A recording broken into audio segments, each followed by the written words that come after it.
In this lecture, I'm going to be discussing immigration and the library in the United States.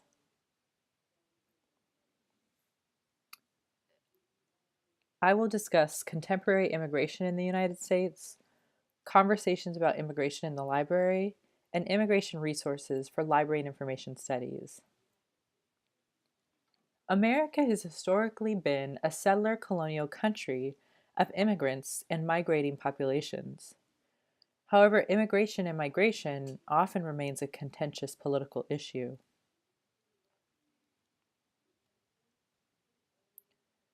According to the Center for American Progress, 18.6 million foreign-born have been naturalized as U.S. citizens in 2012. As of 2012, 22.1 million non-citizens live in the U.S. as of 2012. And today's immigrant population is below the peak in the United States, which was in 1890, when 14.8% of the U.S. population had immigrated to the country. Populations that immigrate to the United States are often diverse and depend on the decade where these populations come from. In 1960, 75% of foreign-born immigrants were from Europe. In 2012, 11.8% of immigrants had immigrated from Europe. And in 2012, 11.6 million residents, which were 28% of the foreign-born population, came from Mexico, 2.3 million from China, 2 million from India, 1.9 million from the Philippines, 1.3 million from Vietnam and El Salvador, and 1.1 million from Cuba and Korea. Often, the groups that are immigrating come from minority populations. Women often and currently outnumber men in these foreign-born populations. There are almost 1 million LGBT adult immigrants in the United States currently. Less than 1 in 5 immigrants in the United States live in poverty. And immigrants are less likely to commit crimes or to be incarcerated than native-born Americans. A 2007 study by the Immigration Policy Center found that the incarceration rate for immigrant men ages 18 to 39 in 2000 was 0.7%, while the incarceration rate for native-born men of the same age group was 3.5%. While the foreign-born share of the United States population grew from 8% to 13% between 1990 and 2010, data indicates that violent crime rates across the country fell by about 45%, while property crime rates fell by 42%. One of the more commonly discussed topics in U.S. politics are around people without documentation, or undocumented immigrants. The undocumented population has stayed stable since the Great Recession. In 2000, there were an estimated 8.4 million undocumented people residing in the United States. This population peaked in 2007 at 12 million, but saw a gradual decline during the Great Recession. In 2012, an estimated 11.7 million undocumented immigrants resided in the United States. Since then, the numbers had stabilized. By the end of 2012, there were approximately 11.2 million people without documentation in the United States, and that number remained constant in 2013 at 11.3 million. People from Mexico account for the largest part of the undocumented population. However, these numbers have decreased in recent years. There are more than 250,000 LGBT undocumented adult immigrants in the U.S. today.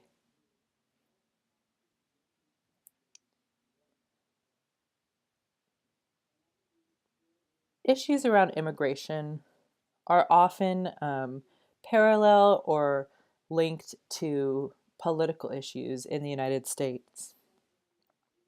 And immigration has long been a hot political topic in the U.S. Currently, one of the trends is that the growing population of Americans are actually less concerned than a decade ago over immigration's impact on the workplace. One of the mainstream discussions and sort of a political um, attempt to remedy issues around immigration is the DREAM Act. The DREAM Act stands for the Development, Relief, and Education for Alien Minors Act. This was first introduced in 2001 by Senators Dick Durbin and Orrin Hatch. It aims to incentivize educational achievement and encourage youth without documentation to pursue legal residency in the United States. Legislation would present young people without documentation the opportunity for legal U.S. residency through higher education and military participation. Advocates for the DREAM Act believe that the act will help the economy, giving citizenship to potential college students and legal workers, and will increase the income and spending among these citizens. The discussion around library services for immigrants has been around since really the development of the U.S. public library. So this is some information from the 2006 IMLS report on library services for immigrants. There's traditionally been a historical relationship between public libraries and immigrants.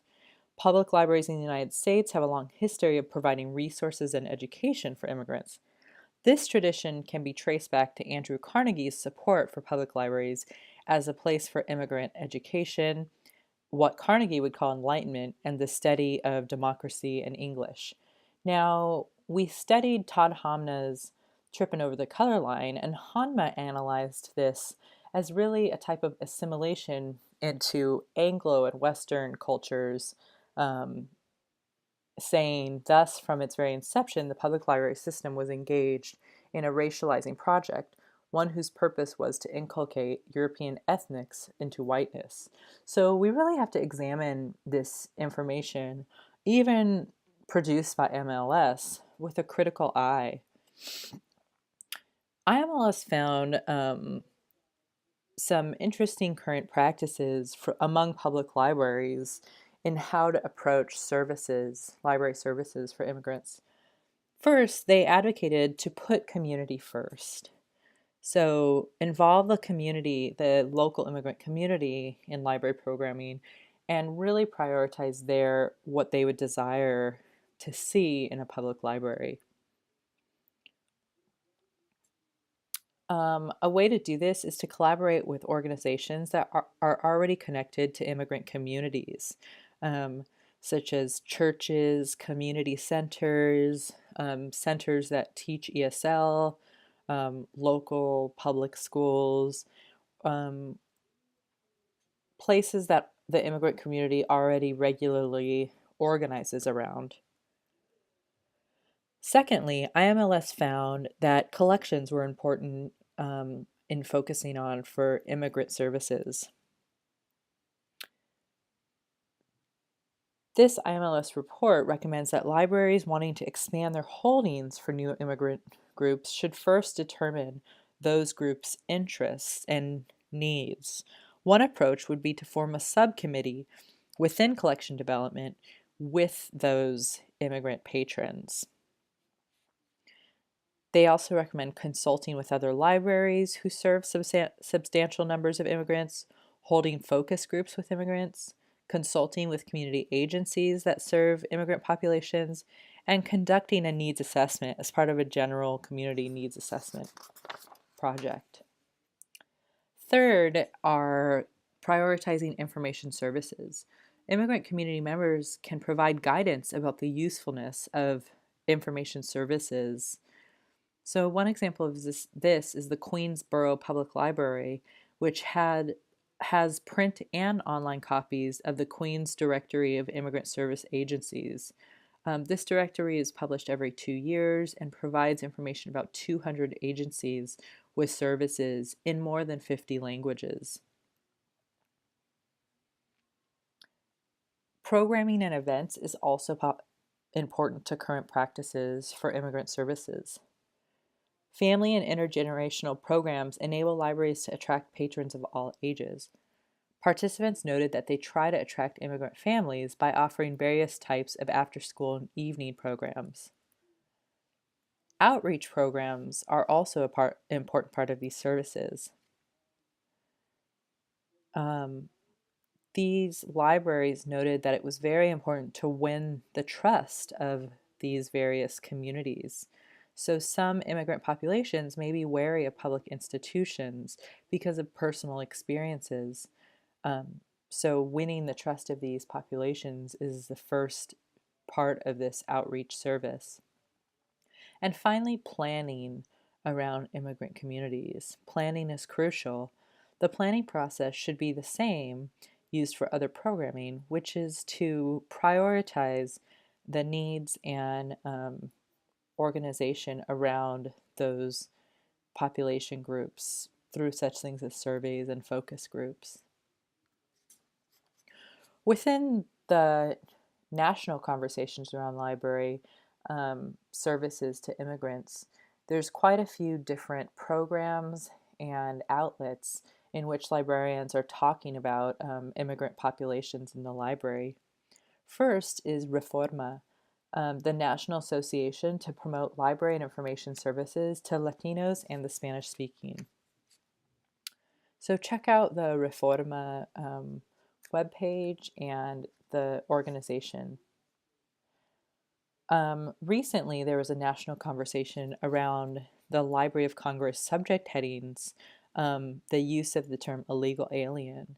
And as we had studied earlier in the class, some students at Dartmouth College challenged this Library of Congress subject heading, and they partnered with librarians, and eventually the Library of Congress to generate a petition to change this language. That petition is actually in public conversation right now.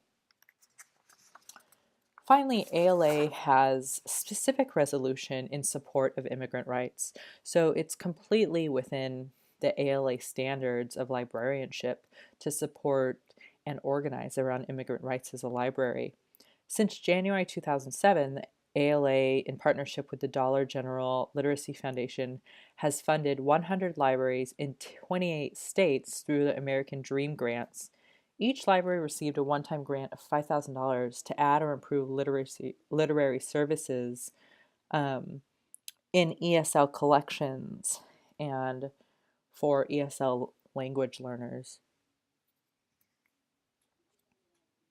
There's also various library programming that prioritizes different issues around immigration. So one example of this is the Public Library Association. The Public Library Association has a service response workbook, and this is a welcome to the United States service for new immigrants.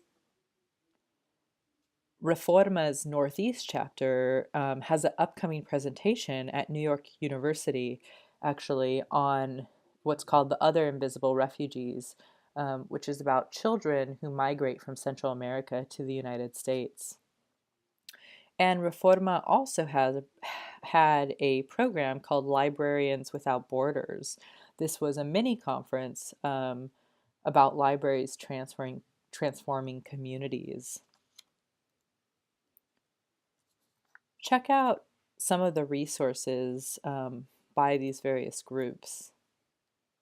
So in this lecture, I discussed immigration in the United States, conversations around immigration in the library, and resources that various libraries and LIS are utilizing and discussing right now.